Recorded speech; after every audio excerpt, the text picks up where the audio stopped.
हम बात करेंगे इम्तहानात के मुतालिक कि कुछ स्कूल्स में इम्तहानात हो चुके हैं और कुछ में बाकी हैं जो कि ईद के फ़ौरन बाद होंगे। तो आपसे सिर्फ यही कहना है कि ईद की खुशियाँ ज़रूर मनाएं, मुबारक हो आपको, लेकिन ईद की खुशियों में अपने इम्तहानात को जो कि होने वाले हैं इनको ना भूलिएगा,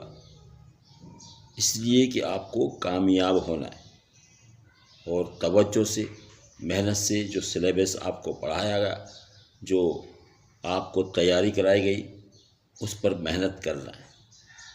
और जो ये सोच रहे हैं कि हम नकल कर लेंगे, चीटिंग कर लेंगे, पास हो जाएंगे, तो ये उनकी भूल है और इस तरह कामयाबी नहीं मिलती।